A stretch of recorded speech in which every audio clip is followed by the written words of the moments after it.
Right on time. 2 minutes late. Close enough to time. Okay, we get it. Go live on Twitter. It doesn't work every time. And yet I still click the button. How's everybody doing? Heidi, hello. Will Souza become Metfix affiliate? Yeah, we'll talk about that. Did you guys watch the Dale King and Emily Kaplan talk about what Metfix is? Probably did a much better job than I did last week, feeling my way through the dark. Dan, let's get triggered, homies. Oh, yeah, you're about to get triggered in today's podcast. There's going to be a lot of trigger warnings in today's podcast. We're going to talk a little bit about the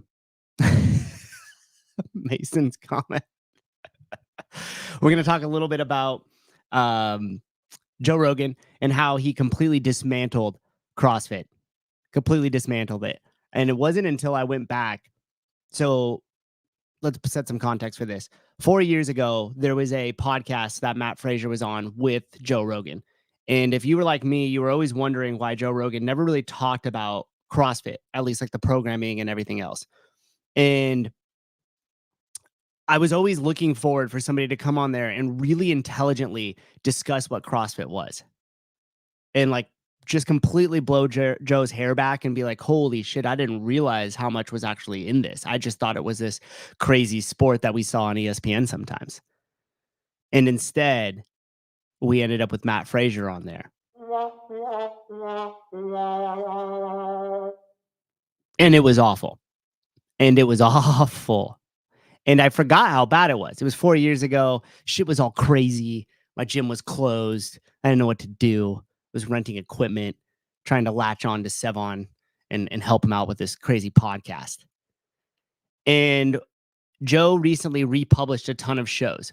I don't know if you guys have seen on YouTube or whatever, like all these podcasts are coming up. And if you look at it, the views are really low for Joe Rogan. And you're kind of like, what the hell? Then you realize, oh, he's just uploading everything onto YouTube from the year that he was like exclusively on Spotify.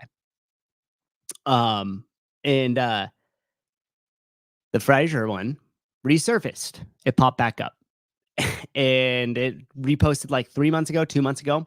And I was like, oh yeah, this fucking show.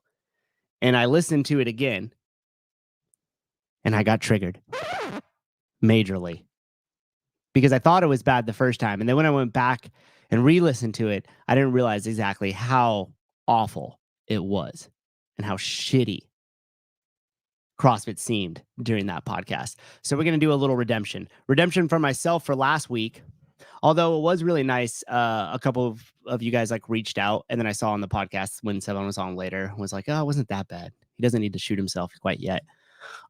Mason Souza's redemption podcast. Jake, what's up, buddy? I always love like Jake does such a good job of like trolling Sevon and I to where like we'll get triggered and we'll start like yelling, and then Jake just moves on in the comments. Like he doesn't even address the fact that we just got triggered about what he said. He's just on the next. It was I was cracking up at some of your stuff this morning. Daniel, everybody be nice to Souza this week. Yes, please, guys. My fragile little ego cannot take it. Jake, Souza, what's it like being the most relatable member of Sevi's crew? That's kind of cool. Assuming you're meeting it in like a good way. I'd take that all day long.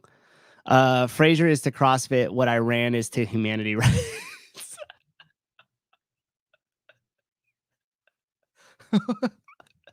See what I mean? Matt likes to service himself, not the methodology. And oh man, it was apparent. And I don't even think it was like intentional. So I want to preface this by just saying, like, look, I'm not gonna like put a ton of blame on Matt on this. If anything, I really put a lot of blame on CrossFit HQ because if I would have known, and this was like the Rosa era time.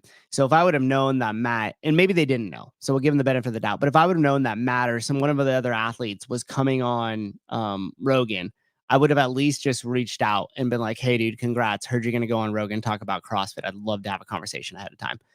And then that way you could just kind of maybe throw some things out there with them, be like, hey, are you aware of this or done this? Or this is how you open an affiliate, which I'll show you guys in a minute here. This is like your L1. This is what goes into it.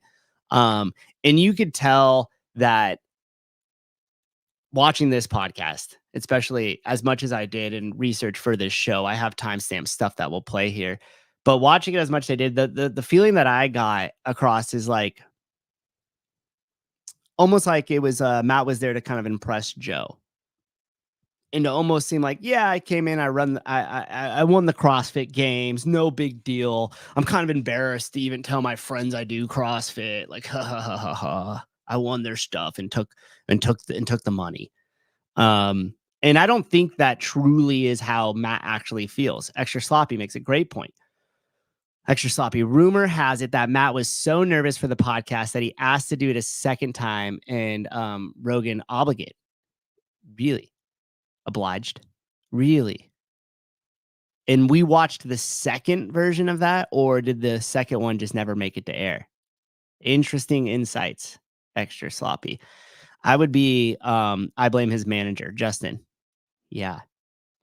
It'd been one thing if he like downplayed something with CrossFit and upplayed something he was selling, because then you could see right away, right? You could be like, okay, yeah, we watched the second one. Oh man, dude, that is some interesting insight. I wonder what that first one, supposedly, yes, allegedly, protect yourself. Um, I would be really curious to hear what went by the if that's true and there was two recordings. I'd be super curious to listen to that first one, because the second one wasn't that great either. And you could tell Matt got a little nervous because he even stopped really like talking about himself or CrossFit at some point, and they were just like completely shooting the shit about UFC for like a 15-minute section in there. It was kind of weird. Matt said on the Sevon Bridges show following that he was super nervous. Yeah, I could see I definitely could see anybody getting on that show and getting in their head. Like, you sit down and the lights turn on, the camera turns on, and they probably do like, okay, is it everything on? Okay, camera check, mic test. Okay. So like there's like this almost this big buildup. And then they're like, all right, away we go. Here we go. We're recording. And then you're like, shit, here we go. Hundreds of millions of people are gonna listen to this. Souza, when was your first podcast with Sevon? And were you nervous? The first podcast I did with Sevon was actually at his house, and it was on my YouTube channel, the Rinkadink little podcast I did. And yeah, I was definitely like nervous because I'd watched and listened to him so much. And the podcast and the way that I did my show was really inspired by the same thing at CrossFit, the CrossFit podcast at the time. And if you listen to it, you could tell that right away. But yeah, I was nervous about it, but then again, not really. Like, once we started, it got into a flow a little bit. But yeah, I could see how he'd be nervous. This first post here before we get into the Rogan thing is going to be brought to you by Andrew Hiller. He posted this. I saw it like just on my way here from the gym, and I thought that this was fantastic. So this is from Andrew Hiller on his Instagram post. He said, things I did when I was in peak CrossFit condition. And Andrew, I'll go ahead and edit this a little bit for you too. Things I did when I was in peak CrossFit sport condition, peak CrossFit competition condition. A little bit, add that little word in there. So number one, he said, I ate Chipotle daily. I slept 8+ hours daily. I exercised 2.5 hours daily. Weights 4 to 6 sessions, out of breath 6 to 12 sessions. I coached 4 to 8 hours daily. I ate 180 to 200 grams of protein daily, 3,000 to 4,000 calories daily. Sour Patch Kids pre and post workout, different than Matt's Snickers and Mountain Dew recommendation, or Snickers and Coca-Cola, but Sour Patch Kids nonetheless. Got to get that sugar carbohydrate in you because I'm a competitor. No bread, drank only H2O, pre-workout, eliminated stress. So this was Andrew in his peak kind of, and if you guys saw, like, I'm sure you guys know, because I know this audience, but Andrew is no joke. He was legit. Dude was legit. Made it to regional, shit like that. Okay, so that's his whole breakdown. And then what I love here is when you switch over, it says things I told my members to do when I was in peak CrossFit competition condition. The triple C threat. Number one, he ignored Chipotle every single day. So he didn't tell him that at all. He told him to prioritize his sleep. He divided the amount of time that he was in the gym 2 to 4 hours daily by 4. So 1 hour. You will likely do this as well, which was his weight sessions and being out of breath. I asked what their goals were and usually still applied. I just spilled a bunch of coffee on my lap. And that was what he was referring to as far as their protein and calorie intakes. I asked what their goals were, usually never applied. So meaning like calorie restriction stuff. Number 7, ignored this, which is the Sour Patch Kid pre-workout. Burgers are great without the bun. That's his gentle nudge to eat more protein and eat less high glycemic carbohydrate. Number 9, drank only water in pre-workout. Friendly reminder that alcohol is poison.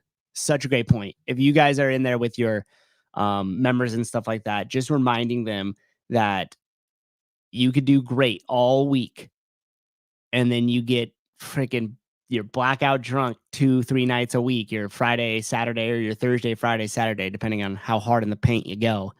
And all those empty calories and stuff basically just undid or undo what you did all week. Number 10, life is what you make it, which was eliminate stress. So I love the back and forth here between like what he did when he considered himself in peak CrossFit competition shape versus what he coached his members. Nice comment from Miranda here. Chipotle fueled me for like 7 years. Awesome. And this is the no explode guy, right? Yes, it is. Yep. That's why he only drank water and pre-workout, but didn't recommend it to his members. Just suggested or reminded them rather that alcohol is poisoning. Why was Hiller spilling coffee during competition mode? Because he's wild like that. He's wild. Austin Hartman, 10 Budweisers never hurt anybody.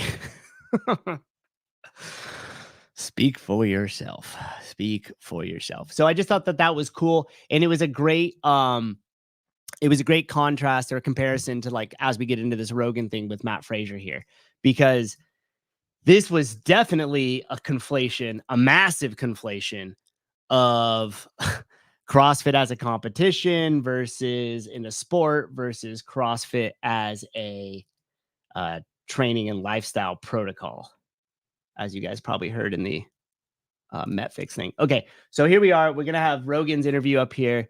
I'm going to play it at 1.5 speed. We'll let these play a little bit. I got notes, y'all. So we're just going to jump around this thing and listen to it, and then we'll talk about it a little bit as we go.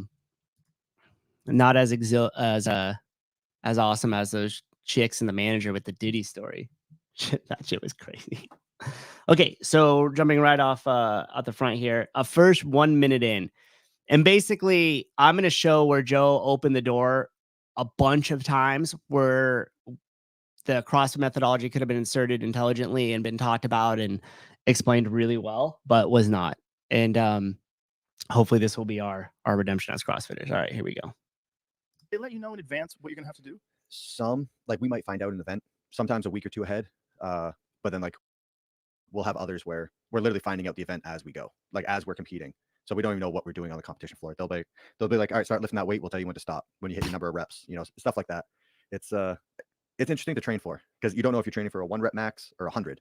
You don't know if you're training for a 40-meter dash or a marathon. You know, it keeps it interesting. Like we've had events that are like 20 seconds long, and a couple years ago we had to row a marathon on like the stationary Concept 2 rowers, so like 42,000 meters. So was that 26.2 miles?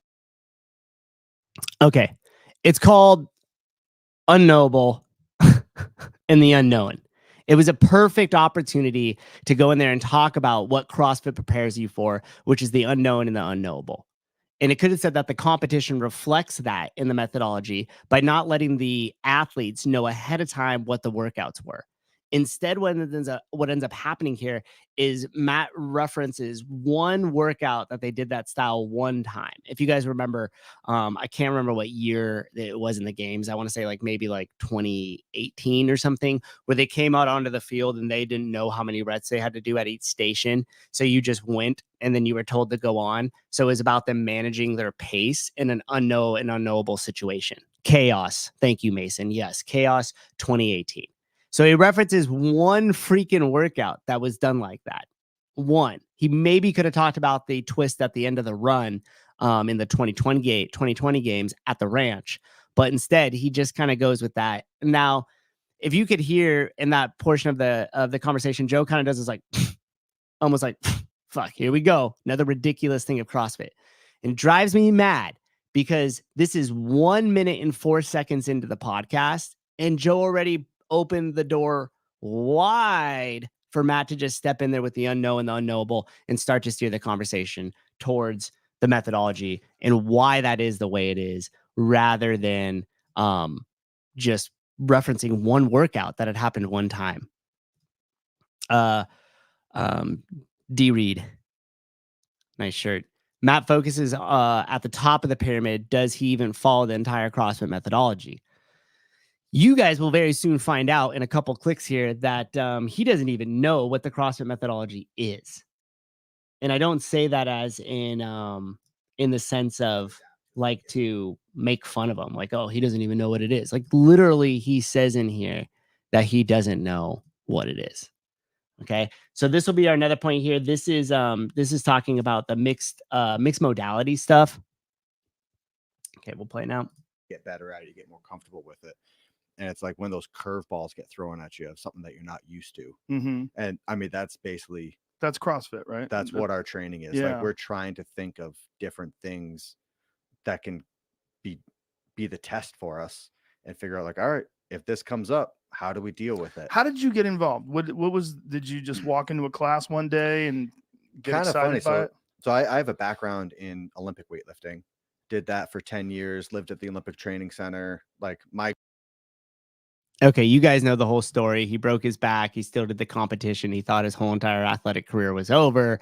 Then his back healed. He wanted to find a place with barbells and bumpers because he wanted to get back to what he knew, which was Olympic weightlifting. It turns out he Googled the gym. It was Champaign Valley CrossFit. That was the first gym that he goes into.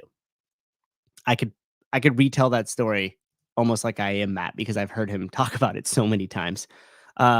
But yeah, so that was another portion here where and Joe said it when Matt goes, yeah, it's interesting training for it because you don't know what's being thrown at you. And it's like, man, again, that's another perfect opportunity to talk about how CrossFit isn't random, but it's constantly varied. What does it prepare you for? The unknown and the unknowable. How do we do that?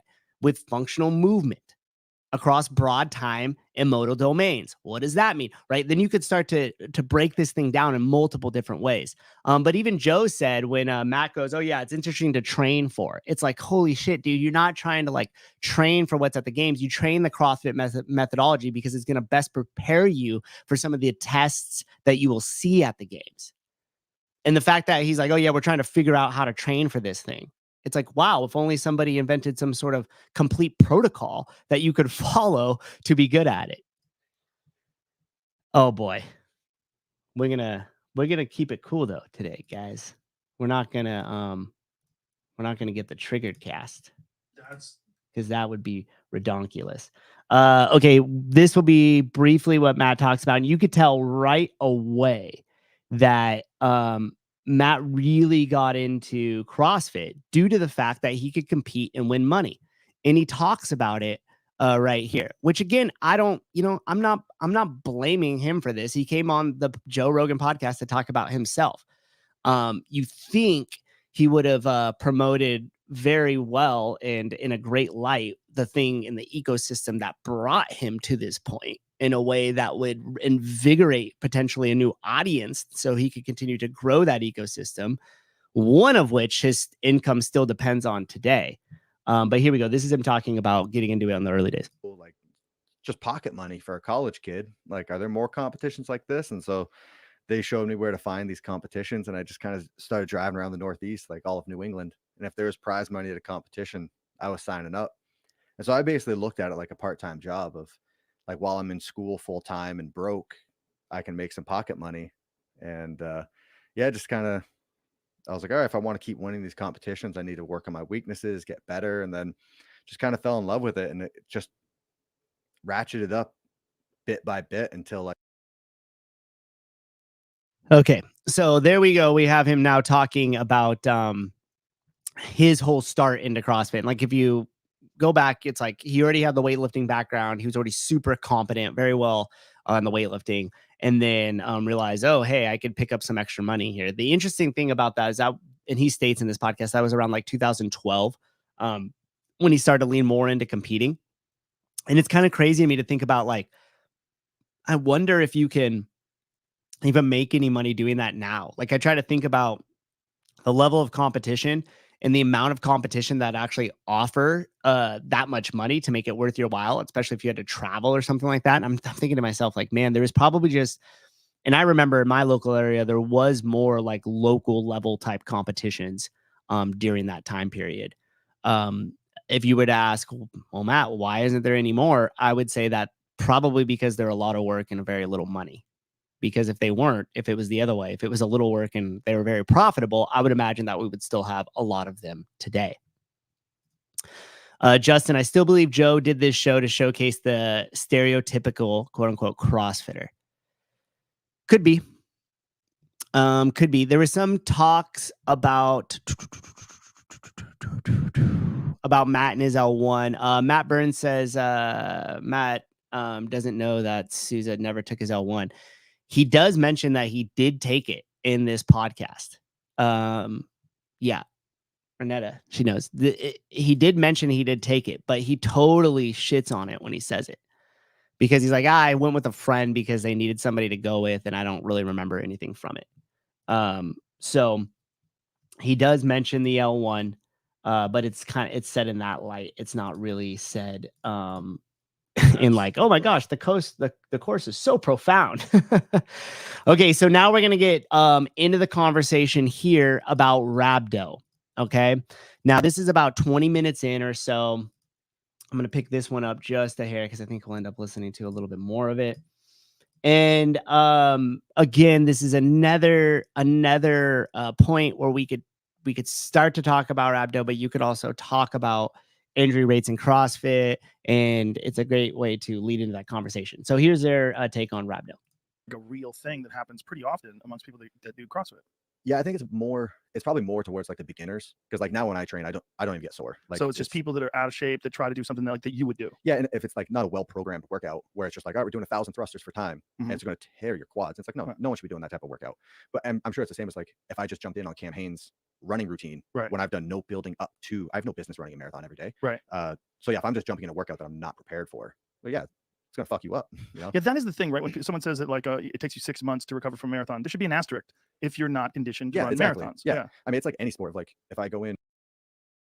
Okay, so interesting with this because Joe right away prefaces it and says, "Oh yeah, but rhabdo is only for people that are beginners." And then Matt says, "Like yeah, like if you're beginning and you're just jumping into something." It's like, holy shit, you guys. No, that's completely wrong. Typically people that are beginner level, that are completely deconditioned, they will run out, like their aerobic capacity will fail them far, far, far before they end up with rhabdo. And if you know anything in terms of rhabdo and CrossFit, the two exercises that are going to expose you to that the most are going to be your pull-ups, especially the eccentric pull-up, or when you give somebody like a band or something like that, that allows them to go beyond their physical limitation. And it's going to be GHD sit-ups. And GHD sit-ups for the same reason. It's because you have the eccentric portion. And for all you people, so we're on the same page when it comes to eccentric, what I'm talking about is the muscle in a contract state and staying contracted as it's going through its lengthening stage. Okay. So what I mean is I got my bicep contracted. I'm still going to keep my bicep contracted as it lengthens, right? This is an eccentric exercise. It breaks down muscle fiber or breaks down muscles essentially twice as much typically as the normal concentric exercise, where I'm relaxed as it's lengthening and I'm only contracting as I'm shortening the lever. There's no talk about how that only affects people that are usually really conditioned, like triathlons or marathon runners that then come in and do CrossFit, where their muscles and they're not exposed to some of these movements, but they have the aerobic ability to push themselves further than they should. If I get somebody in here who hasn't exercised in 10 years and I'm having to do a 200-meter run, 10 wall balls, and 5 jumping pull-ups, they're going to run out of gas in their lungs far before I'm worried about them getting rhabdo from the eccentric portion of the pull-up or overdoing it in the squats. Will they be sore? Sure. But are they going to get rhabdo? No. So not only was Joe's comment about that only happens to people that are beginners completely wrong, but on top of that, you're only scaring off people that would just be starting CrossFit. Because now if I heard old Daddy Joe and I listen to everything he fucking says, and clearly he's Mr. Research Scientist, dude never even double clicked on anything that has to do with CrossFit ever. Fuck both these guys, to be honest, which is ironic because one of them won the games 5 times. But if you're going to do that, why would you say it's going to happen to people that are beginners? Now, to Matt's defense here, does make a good point. It was articulated poorly, but he does make a good point of like, hey, look, I'm not just going to jump into a marathon. I'm not just going to jump into Cam Haynes's running routine. That would destroy me, right? You got to build up to this. And it's just unfortunate that was the way that was said, because it just couldn't be further from the truth or actually what happens.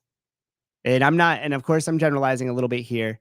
It can happen to Mark Bell, who got rhabdo from running, who's been, again, but I go back to the point of like, Mark Bell I would never describe Mark Bell as a beginner of anything. Right. So he's able to push himself a lot further than most people are going to. And again, I'm not saying, holy shit, extra sloppy. Really? I got rhabdo from Hero Wad Joshua. I didn't know I could do it for myself. Fuck, dude. I don't think I got rhabdo, but the same thing happened to me. I didn't work out for like 2 weeks. I was on like vacation or something. I just was being lazy. This was years ago. And I came back and I did that workout, right? It's like the 42 pull-ups and then the 21 overhead squats. It's short, right? And I did that. I did all the pull-ups like damn near unbroken. And then for the next like 5 days, I could not straighten my arms out.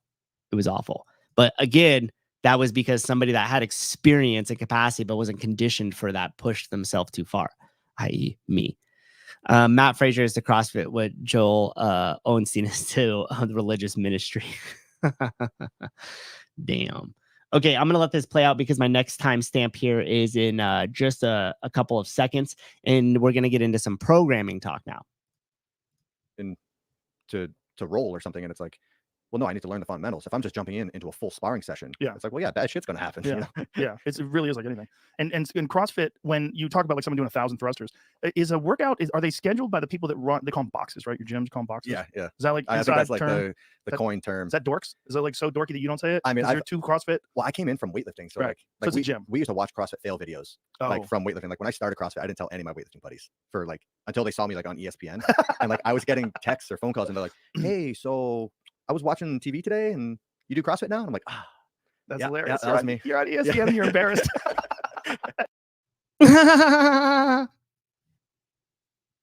Fuck yourselves.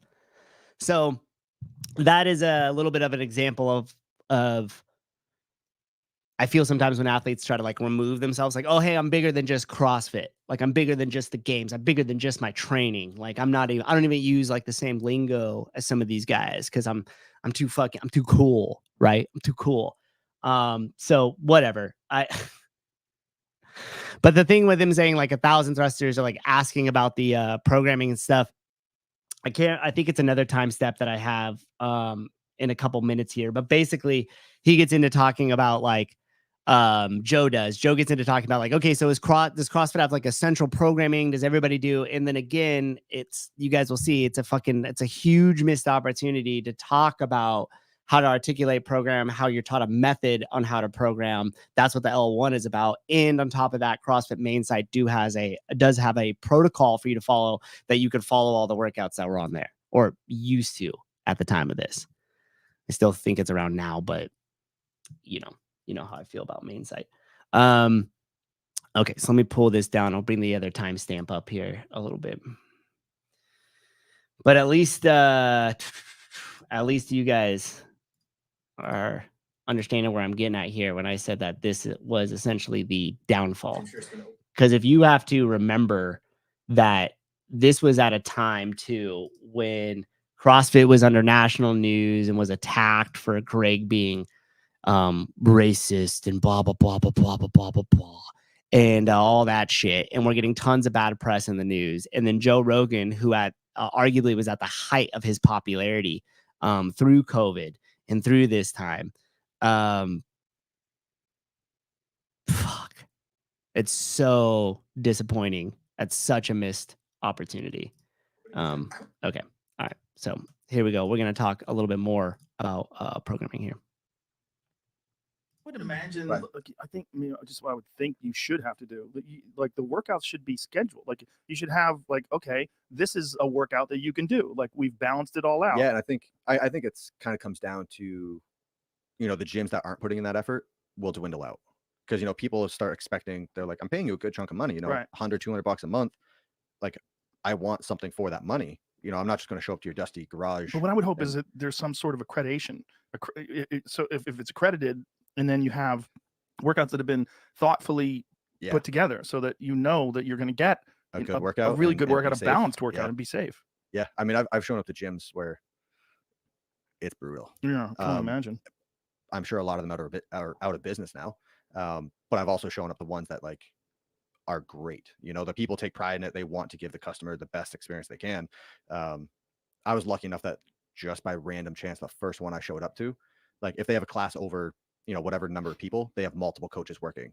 During the workout, the coaches Okay, so that was at least a good part. He talked a little bit about the differentiators in gyms there. Like, hey, some of them that are really bad that weren't really adhering to that are probably no longer in business. And I've been to some really good ones that have everything dialed in. He goes on to talk about CrossFit Champaign Valley, and says like how well organized it was, how he was thankful to being introduced to that gym. They had 2 coaches on the floor when classes were really large. They focused on the fundamentals, all those great things.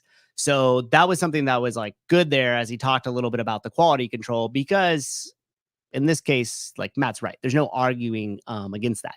The thing that I have the issue with is what Joe said right there. Like, oh, there should be some sort of schedule. There should be some sort of, it's like, yeah, no shit, dude. What do you think? And that's the thing that's so frustrating, is it's like, how in the world are you going to let somebody mischaracterize everything that you do this poorly and at some point not talk about it in a way that is intelligently, that defends, not agrees with, and then separates yourself from? Pay attention to that. Magnus, in reality, Matt is just a person. Here comes this victim mentality. To bash him on this seems like a butthurt crazy sect. I don't know. But butthurt, yes, you're correct. I am. Crazy, absolutely. Is this your first time on the fucking show? And yeah, I am going to do it because nobody else has corrected the fucking record on this. Do you guys understand the impact at the time that this had? If 100 million people listened to this episode on whatever Joe's monthly download average was, or whatever the case may be, and let's narrow that down to say only 25 million of them listened to this, that could have been 25 million people potentially walking through the door of an affiliate. You fucking idiots. Think about that. And to say, oh, well, Matt's just a person, he wanted to elevate himself. Dude, then he did a fucking piss poor job of it. Because if you rally and you stand up for the people, you're going to have a crowd of people that'll back you and get behind you. Like, yeah, this was fucking awesome, right? I don't think Matt missed any opportunities. Dude, are we watching the same show, Jonathan? Like, are we watching this? Did you watch this podcast? He talked about himself and elevated himself.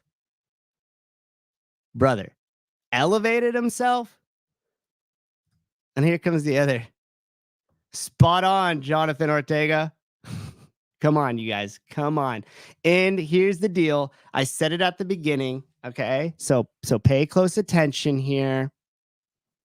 I said I wasn't just blaming Matt for his inability to unintelligently explain what CrossFit was. I was breaking this down and correcting the fucking record, because CrossFit doesn't have any ability to, and hasn't in years. And this kind of slid under the radar until it resurfaced 3 months. And now guess what? It's content for my show.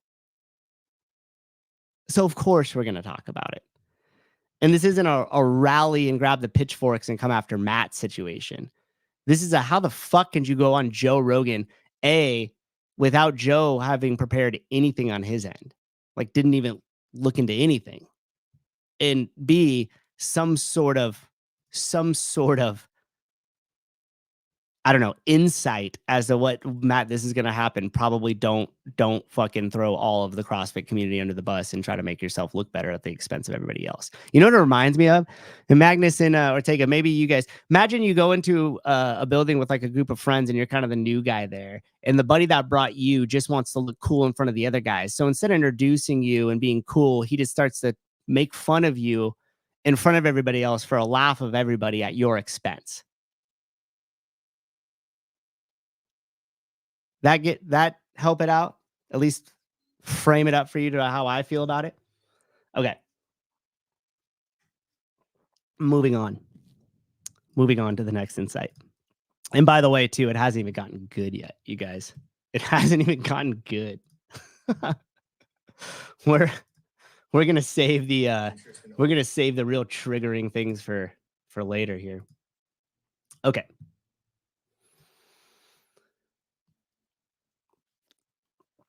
Okay. Which one's this? 2040. Okay, so this is the L1. This is where we get into discussions about the L1. Opening a gym. I would imagine, Right. like, I think, just what I would think you should have to do. Like the workouts should be scheduled. Like you should have, like, okay, Screwed up my time step. Hold on.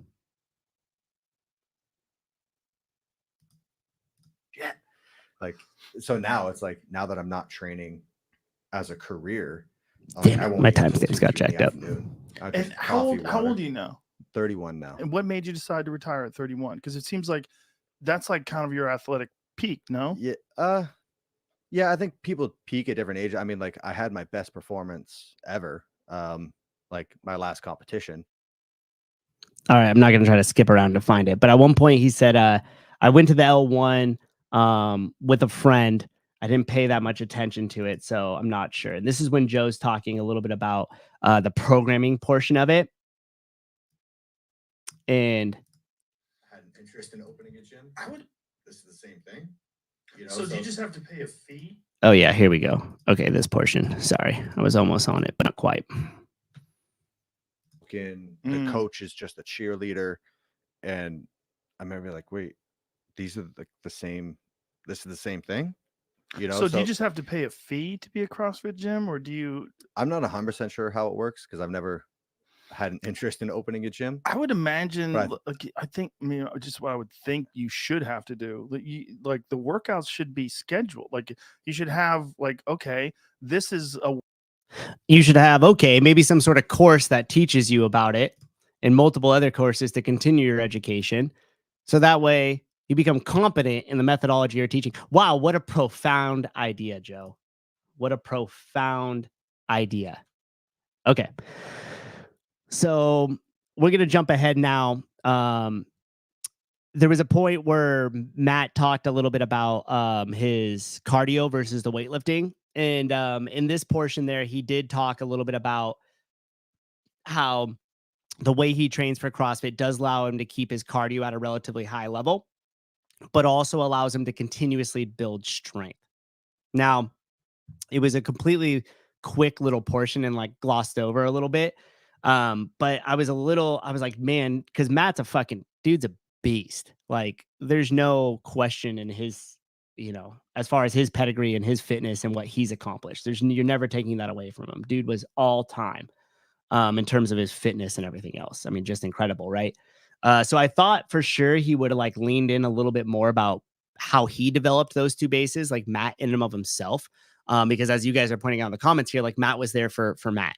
And that was a great time where he could have even promoted kind of like his own programming if he wanted to, because clearly Joe has no idea what CrossFit is, and neither does majority of the audience that he's talking to, right?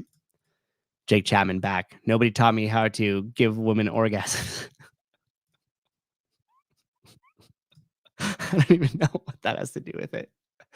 Caroline, welcome to the therapy session. I mean, the moral of the story is the sport of CrossFit was a beauty mark at first, think Cindy Crawford, and now it's a big old distracting wart. Yeah, I mean, I agree with that, but I think what ended up happening was Jake, I can't look at some of the comments that you put through because thrown me off completely. What ended up happening is in 2018, when all the media team was cut loose and we were like, CrossFit main HQ was pulled off of Facebook, off of Instagram and stuff.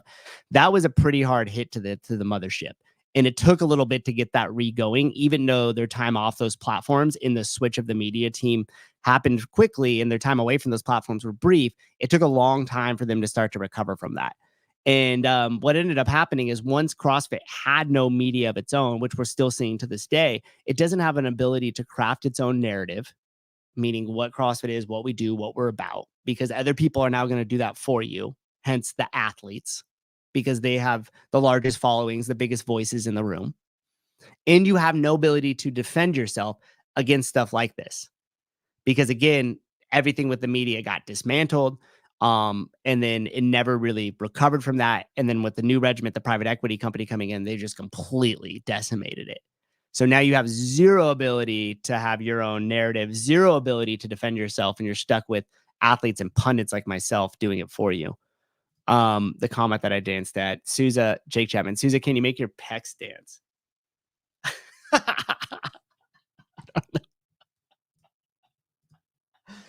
God, you guys probably have secondhand embarrassment watching me do that right now. Mason Glassman demolished CrossFit with that. The media, for sure. And I do think that it was necessary in the sense of redirecting the ship. Although, and you guys have heard me talk about this, I would have sequenced it differently. I wouldn't have just like ripped the rug out from underneath the media team and pulled off the platforms. I think that that's still the overall theory of what Greg was doing. I still agreed with.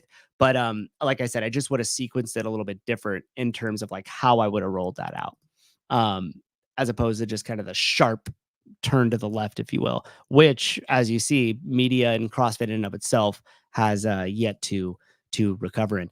Bernie, could you imagine Matt had got Joe to try CrossFit instead of disparaging it? The impact of that, like how Joe impacts the rest of jiu-jitsu. Yes. Yes, yes, yes, yes. And it fills in a lot of gaps of stuff that Joe talks about, especially at this time. Especially at this time. And when we get back into it here, as you guys will see, Joe offers this up on his own, takes Matt out a little bit into the deep end. Matt got a little nervous here because they started talking about vaccines and stuff. And especially at this time, it was a hot ticket item, right? So I don't blame Matt for basically staying in his lane and being like, yeah, I don't follow that much. But with Joe bringing this up, it completely opened the door to how the CrossFit protocol would have been super effective and is still very effective against a hedge against diseases. Assume like if there's a virus in the air, it's like the amount of volume that is moving from their lungs when you're breathing heavy like that. Mm-hmm. And it's like people try to compare of like, oh yeah, I go to the gym and I'll do cardio. It's like, no, you don't do that. Yeah. You know, it's like where you're gasping. You're out there speed walking, bro. Exactly, right, man. crushing 6-minute miles. Yeah, well, the other thing is these guys are literally breathing in each other's mouths because they're training together. They're such close proximity. They're wrestling and they're doing jiu-jitsu. They're on top of each other, or they're sparring, kickboxing, they're clinching. I mean, they're infecting each other. Yeah. When it gets in the gym, it usually just burns right through the whole gym. Yeah. That's fucking crazy. But the thing about it is, in these gyms, the vast majority of the people that are smart and that know that they have it, it doesn't become a big deal at all. It's a big. One of the things they found out recently was 78% of the people that were hospitalized in America with COVID were overweight. Yeah, 78%. Yeah, that's crazy. Like, just breaks your immune system. Yeah, your body is dealing with so much other shit before that gets there, and then it's not working optimally. And Joe, this is the crazy thing about the CrossFit protocol. With the base of our nutrition being with the base of our pyramid being nutrition, we completely encourage people to eliminate any high glycemic carbohydrates and any sugars that are inside their foods. Just go to a whole food diet and work through this functional movement protocol that we've been talking about throughout this whole entire episode. I truly believe that this is the best thing that Americans could do for their health. And if you go over to CrossFit.com and you search what is fitness, everybody there could get a complete definition of fitness. And then when you go from there, you could go over to the pyramid of a hierarchy for training, and it'll completely break down what CrossFit is and what its aim is to do. And with inside that, Joe, you're going to basically find a blueprint that everybody could follow. You could do it for free or for very cheap at your house, and tons of resources over there at CrossFit.com to keep themselves and their families safe. But not only safe in hedging against disease, but for a better quality of life. Okay, did I do it? Did I do it? Did I do it? Right? Imagine the conversations are being steered in that direction. Okay, we got a couple more here. This is where it's going to get good.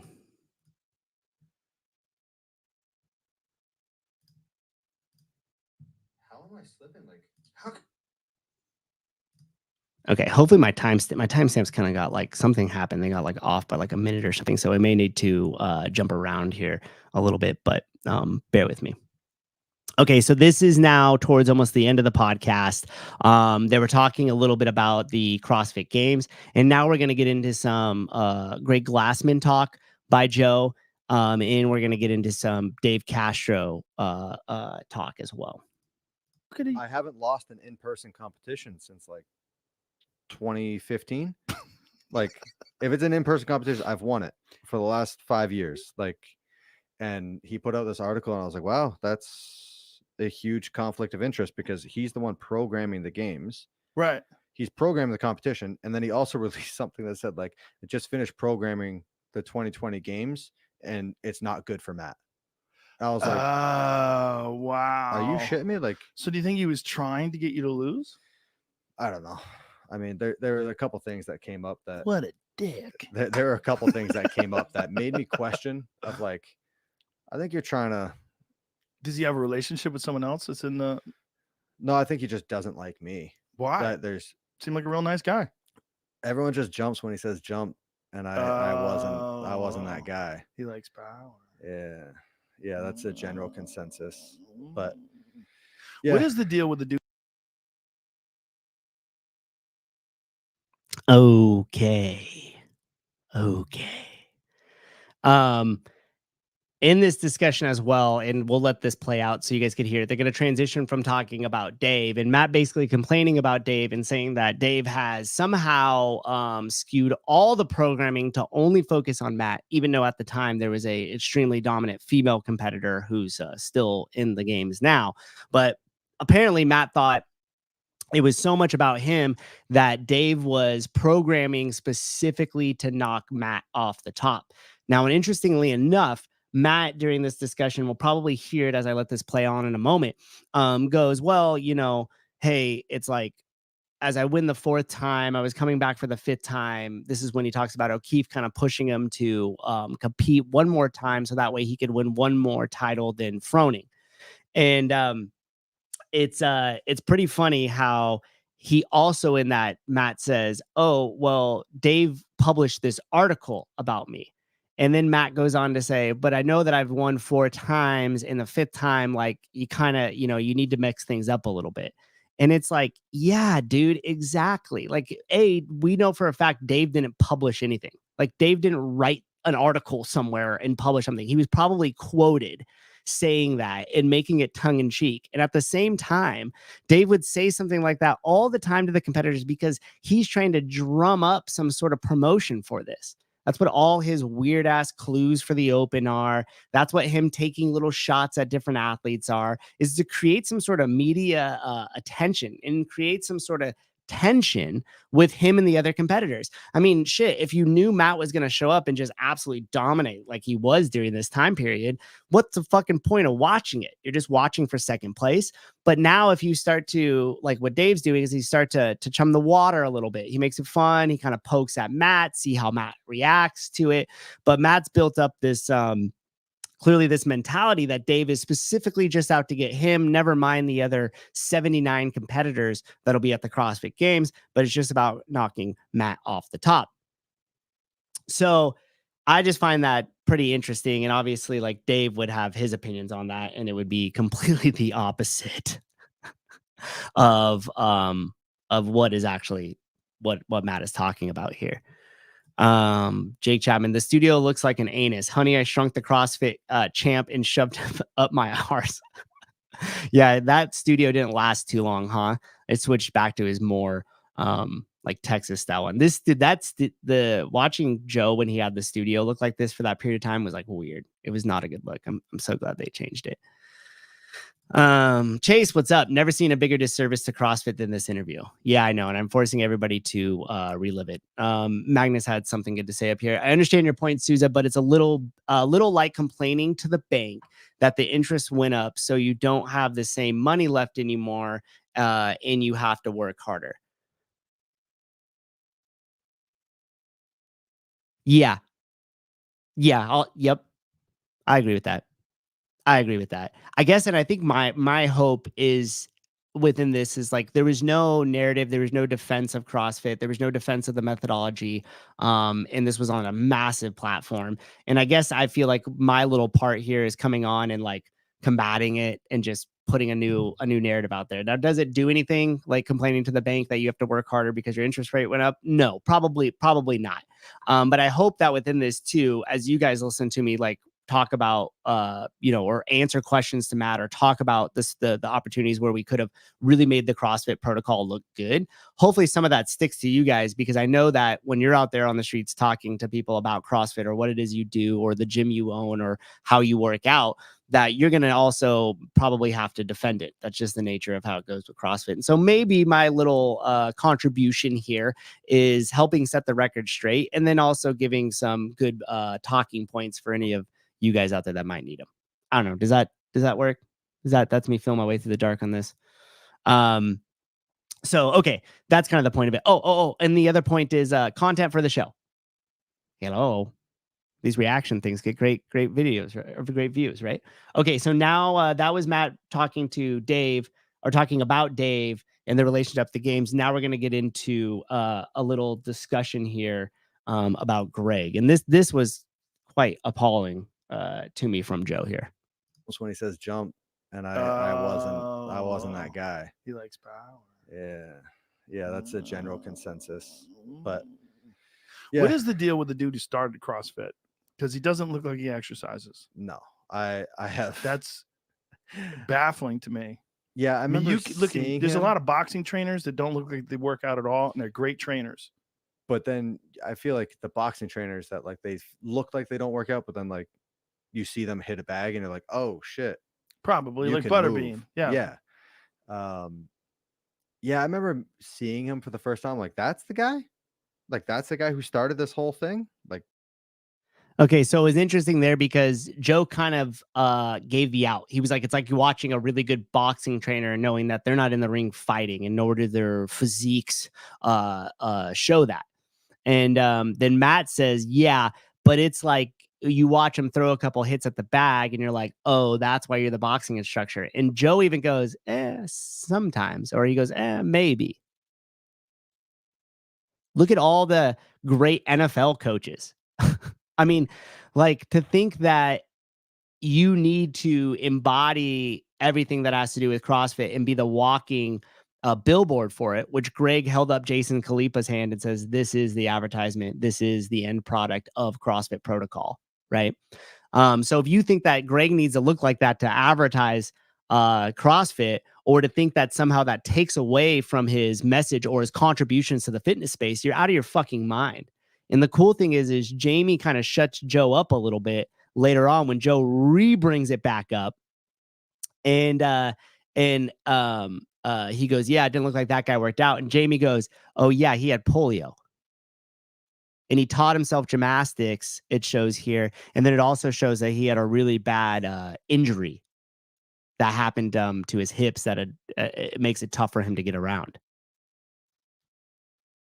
And having spent the weekend with Greg just a week or two ago, I can tell you that there's a definite limitation to his mobility. Okay. And I'm not even whatever saying that as an excuse, but at least kind of know like the facts of everything before you get into it and just start saying, oh, that's the guy that started all this. And the thing is too, is Matt is so removed from what CrossFit actually is that he's like in this complete agreement here with Joe. I'll pull it back just 10 seconds when we'll re-go through this portion. Probably like Butterbean. Yeah. Yeah, I remember seeing him for the first time. Like, that's the guy? Like, that's the guy who started this whole thing? Like, really? How did he start it? Was he high? He just like, I got an idea, bro. I don't really know. Let's get people to work out until they die, man. I haven't heard enough. I don't know enough of. Wow.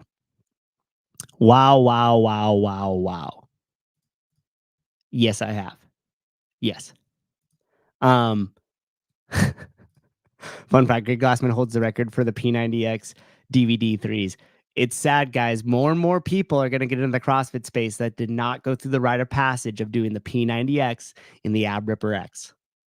That should be more the prerequisite. Like, oh, you want to coach CrossFit? How many times you been through those P90X DVDs, dog? No? One time? You're not qualified. I feel like everybody who eventually got into CrossFit, that's a whole other podcast where the P90X guy tried to take credit for CrossFit. Amazing, right? Okay. Joe, again, now we're 2 minutes and 32 seconds into this podcast, and he is begging Matt, please tell me about CrossFit. My God, tell me, how did the owner even come up with it? Matt goes, I have no idea. And then Joe goes, oh, was he high? Like, hey, man, let's have people work out till they die, man. Infuriating. Like, are you kidding me, dude? Like, and this is the frustrating part. And Magnus, I know, I'm just standing outside of BlackRock right now, shaking my fist at their 30, story skyscraper. I get it. But shit, dude. Like and this is literally, and the thing that's frustrating is it's not just a idea that's held in Joe's mind about CrossFit, but it's literally like how most people view it. And now it's even justified, or has been from a long time, because this podcast has been out for 4 years, that like now people have that like crystallized in their mind that CrossFit is a sport. And that the guy that invented an extreme sport that we're going to have people work out till they die, man. Holy shit. Okay.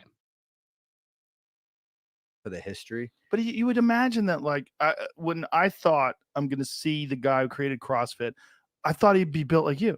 I'm like, oh, we're going to see some, or at least like stud, some form of healthy athlete. Yeah. Some guy who's like really into like extreme competition. Yeah. Some guy who's really into extreme competitions. I wish I had the video here so I could just hit play and it would just be Greg coming up and saying, like, I do not care about CrossFit games. I wish I had that clip, then he could, and then Greg could then come on and say, like, yeah, CrossFit was successful despite the games. Despite the games. Okay, we're going to keep going because here's really where it digs in. We're just going to keep it playing. I've met him twice. Like, and it was a, hey, how you doing? That was it. Like one time he was at an event and I think he needed something from the person I was talking to. And so he was like, hey, I'm Greg. Nice to meet you. I was like, hey, nice to meet you too. And then the second time bumped into him randomly at a Starbucks. Wow. Like we were in Hawaii and then like he came into the Starbucks. I was like, oh, hey, Greg. And he's like, hi. That's it. That's hey, guy who wins my thing every fucking year. Maybe I'd want to say hi to you. He came out recently talking about how he hates. Whoa, that's the guy. He came out recently, like in the last couple of years, of like how he doesn't like the games. What? Yeah, he was like, I don't. It made him rich as fuck. Yeah. It made him rich as fuck. No. It cost the affiliates a shitload of money to make this fucking dude, where's my pointer at, rich as fuck. It made an ecosystem of gyms, companies, and individuals that all buy into it and buy all the shit you're fucking wearing and the sneakers you fucking peddle and the shirts you do and the workout programs and the other shit. And the thing that drives me mad is like when Joe's like, oh, this is a guy that started some extreme fitness competition. Like, this is what we're up against, guys. This was 4 fucking years ago. What do you think? It's gotten better or it's gotten worse? Let me lay it out there for you. It's gotten fucking worse. We now have paid ads coming out of CrossFit HQ that basically are showcasing somebody in a competition, not an affiliate at all, no gym anywhere to be found. And if you click the link to the call to action, it's going to bring up a contact form. And at the top of the contact form, it says sport instruction. This is ads that are being ran, paid for by CrossFit HQ. This is not only the perception of CrossFit as the public's perception of CrossFit. People who don't know about it at all, people who are currently doing it, this is their perception of CrossFit. And this is the perception of majority of the executives that fucking work there. The executives that work there. And if you remember too, when a lot of people jumped on the band and were like, yeah, Greg didn't even work out. Yeah. And then fucking Rosa showed up and made all the judges and athletes watch him and the Buttery Bros do Fran in the 2020 CrossFit Games. You kidding me? Rosa was nothing more than a rich fanboy that wanted to buy his way into the cool kids club, and we got to watch him do pull-ups with his shirt off. Fucking clown. Them and all the Berkshire partners lied to us. I'll find the videos of Rosa doing his fucking interview. I think it was with Dave or something in their Zoom call. Like, I own this outright. I'm going to go ahead and take this company to the next 50 years of ownership. Mason, so why would you give them $4,500? Because it's up to us. Hashtag it's up to us. I'm paying it for a moral play because I use the CrossFit protocol. So I have to pay it. I want to be part of the community. They should have a $500 part of the community fee. Okay. How is he not like the games? Because he was saying like it's not what CrossFit's about. CrossFit's about the everyday person going into the affiliate, and it's like, yeah, that's true. But like this is a pretty good promoter, for the other part. And like during one interview, he was saying, like, yeah, what's to say, like, you know, if one person's running away with the competition, I don't do something to like change at the last minute so they don't win. And I'm sitting there like, I'm trying to make my livelihood off this, guys. Like, it'd be cool if you didn't intentionally try to ruin this for me. Like, how do you not like when? You know what I hate? Right when I figure out that darn Instagram algorithm and I do all the things to hack and get more eyeballs on it, Instagram go ahead and changes the algorithm. I would appreciate it if they didn't, because my livelihood is built off this platform. What? And I would be I think you'd be hard pressed to actually find any record of fucking Greg saying that at all, that he would just mix it up or change it so the person didn't win. And Joe is like, his mind is blown with this right now. He's like super confused as to, wait, why would that guy not like the games? It made him rich as fuck. Wait, this makes no sense. And then Matt goes, oh yeah, it wants to be more about the everyday person in the affiliate, which is, or wrong. No. The everyday person. Why don't you actually explain what the whole entire intention and mission of it was? Okay, we'll go back in. And someone says something like that guy said, where he said it doesn't look good for Matt, and then you win it again. How do you not like rub it in his face? Like, hey, fuck face, what's up with that article? I mean, especially since you're retiring. I mean, you kind of put it, it's one of those things that like mentally, like you pin it on the wall. Right. So like it became a thing that he said, he goes, Matt's performance is slipping. And I was just like, all right, I'm gonna show you slipping, motherfucker. And just you just like, okay, I don't want to give him the gratification knowing that I'm thinking about it. Right. Well, but now he knows. Yeah. I mean, that's okay. I think I've already told him some other stuff. Oh, yeah. Did you?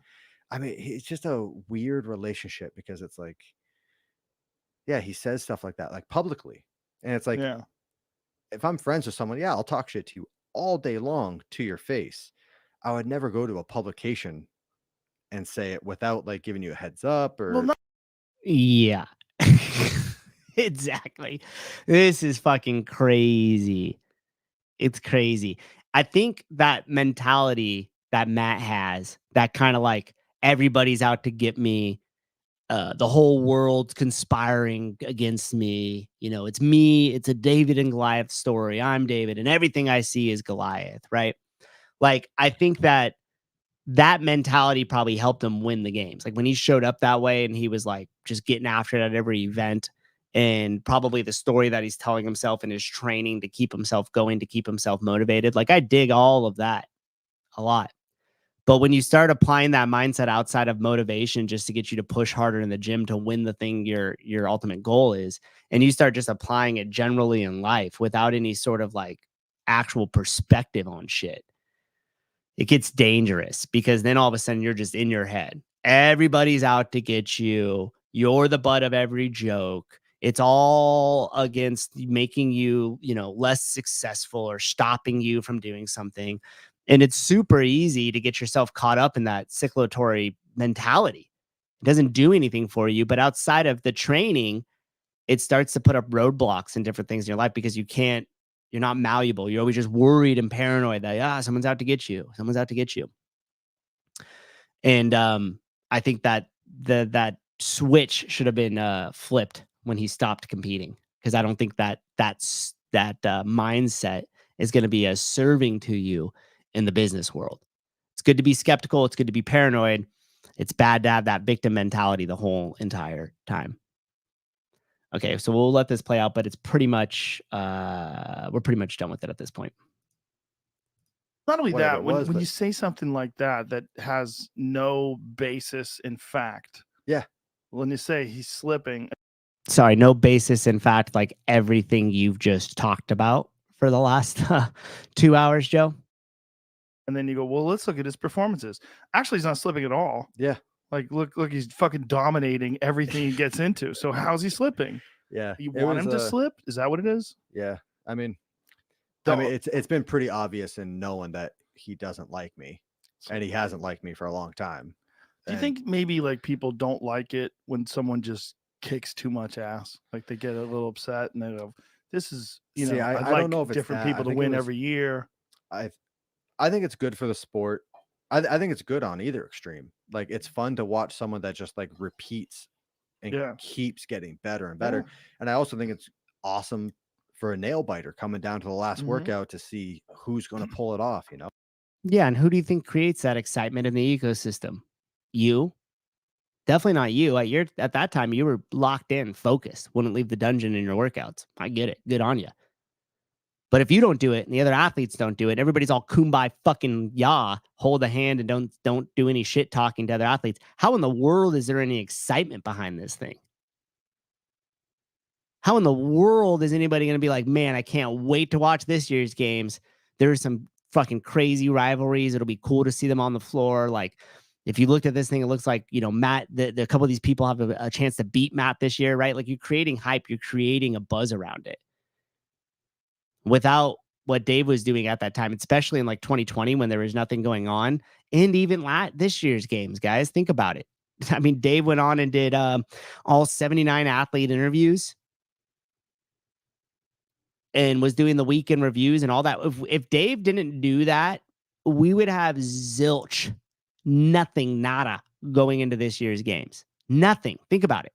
Think about what was being produced outside of what Dave was doing and what we were doing on the Sevon podcast and all my buddies were doing. Get with the programming, shut up and scribble, coffee pods and wads. Like, you know what I mean? The spin cast, like, without all of us like feeding into it, and then Dave or the athletes planting little seeds for us to pick it up and talk about it and create content about it, you didn't really have, like, there's no buzz behind it. There was no enticing reason for me to get to know you and get to watch you.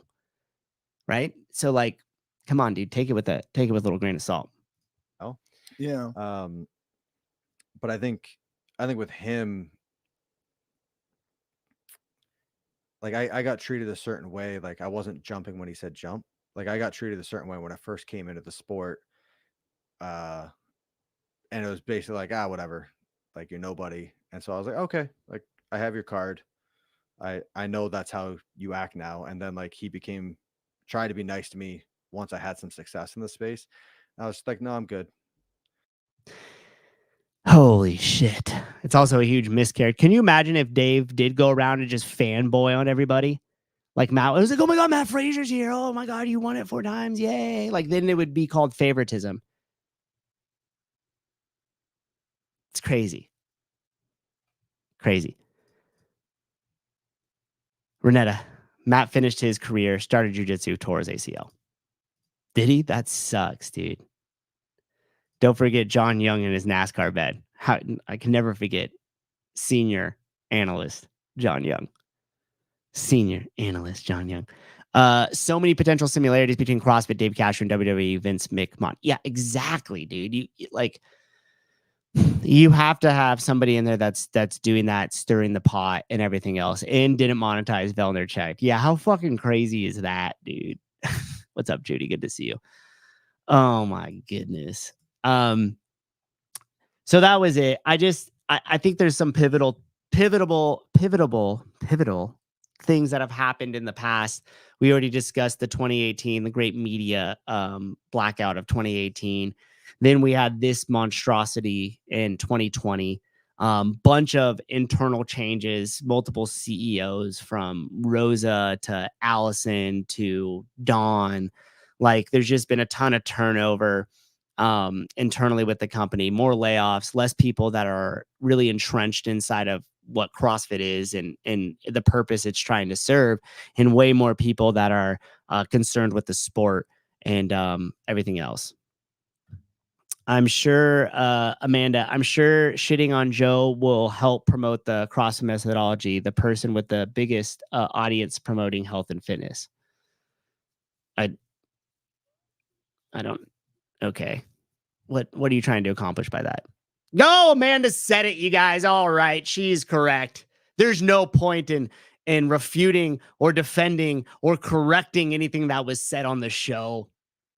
That's stupid. I don't understand what you're trying to accomplish here. I roll back. What have you fucking done? So I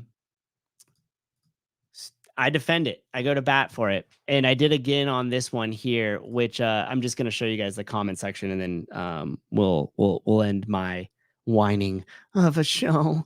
Who was it? That doctor guy, CrossFit Games 2024.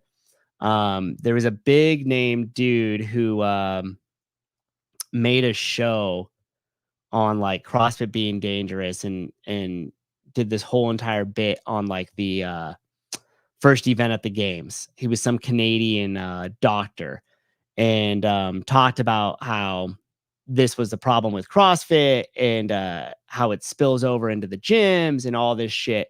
And I wrote a comment to him that I knew would probably get his attention. And I'll show you guys it right here. I think you just think this is funny. We're not going through this at all, but I think you might think that this was funny. So this was it. Is CrossFit killing athletes? Surgeon reacts to Lazar Dukic death at the CrossFit Games. Okay. Pretty big account, 653,000 subscribers. This thing got 40,000 views 2 weeks ago.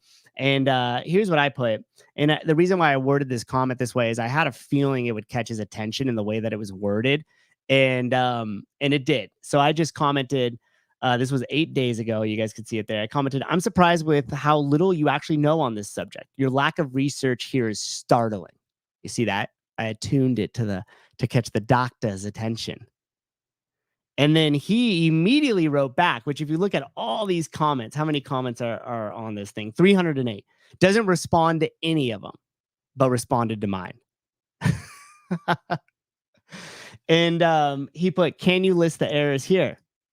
Now, I replied to this with multiple errors listed within a couple minute period. And now it looks like I can't tell if it's gone or if something happened. Let's try to go back to his channel. Let's try to click this. And did he delete my comment? I don't think he did. He did. He deleted my comment.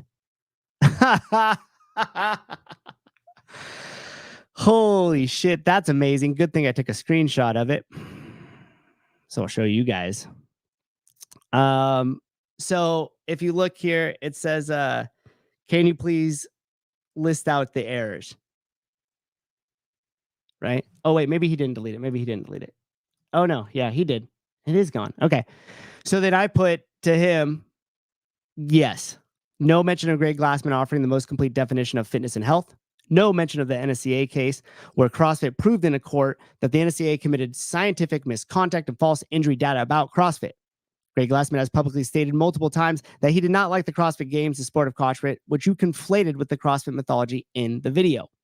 Number 4, CrossFit being sold to a private equity company in 2020, and how most of the people that work there are no longer there since then, and how that might have affected the games.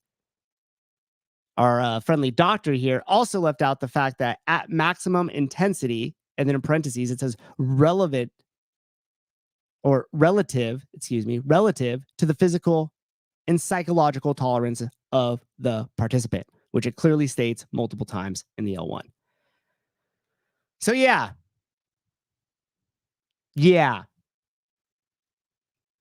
I think I'm doing my part. So anyways, I will continue to defend the methodology.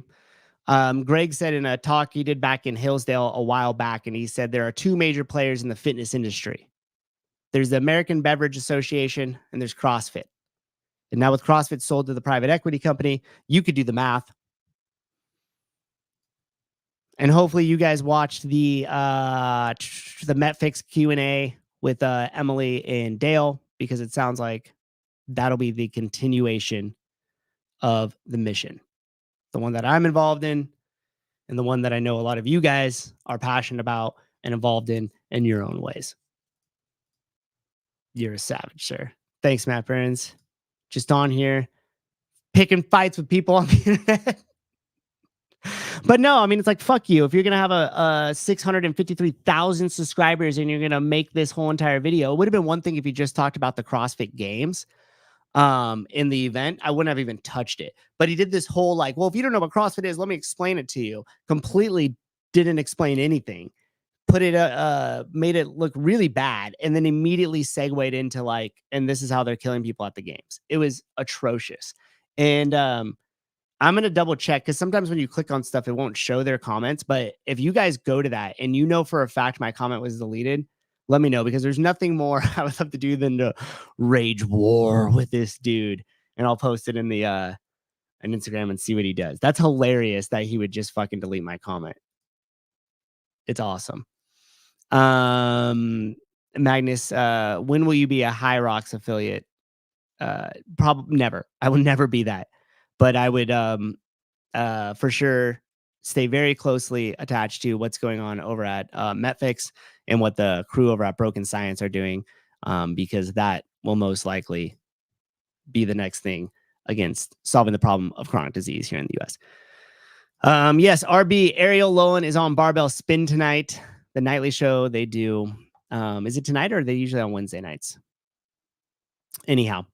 All right. Well, thanks for hanging in. I like to do some of those shows, like I said earlier, in hopes that it corrects the record, gives you guys some fuel against other haters out there that are trying to conflate what we do with the nonsense that's out there. YouTube might have deleted it if you triggered their algorithm. I didn't cuss or anything though, Clock. I made such a, I was very careful to not put any curse words or anything outside of just straight up factual information. And you even saw that first comment, the way I articulated the comment like that was 100%. So that way I knew that doctor would be like, what? I got something wrong? My research? And then got fucking bent over. And now he has nothing else to do. No haters here, just buddies. Thanks, Magnus. Appreciate it. Thank you guys. Thanks for hanging out. I got some cool stuff we'll talk about. We're going to get back into the affiliate discussions and some coaching stuff. Obviously, that's my lane. I enjoy doing that and talking about that with you guys. Oh, you see my comment, Daniel. Okay, cool. Yeah, it's weird. Sometimes when I click on it, it won't let me see my other comments. And that's why I was wanted to double check before I started really getting after him for deleting it, just to make sure that that was actually true. But yeah. Ernie, good stuff, Souza. Have a great week along with everybody else in the chat. Yeah. And if you guys are members of the Sebon Podcast channel, whether you're CEO or whether you're media director level, we will be releasing all of the affiliate videos for you guys to watch.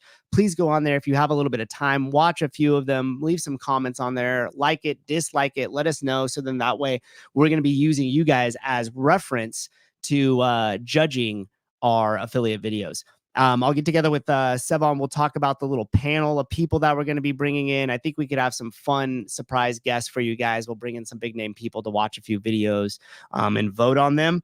And we will start rolling out when those shows exactly will be coming up within the next couple of days here. So thank you guys for your patience. It did take me a long ass time to vet all of those videos, get back with people, make sure I had the correct files, upload them all to YouTube, all that shit. Part of why last week's was so frazzled is like, usually I'm pretty good at maintaining the massive demand on my time for different things.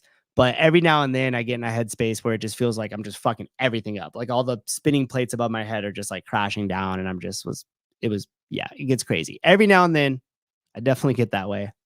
If you talk to my wife, she'd probably say that I'm like that more often than not. But you guys got a glimpse of it on the show. And I appreciate you always hanging in there and hanging out with me. Have a great day, guys. Be good to each other. Adios. Bye-bye.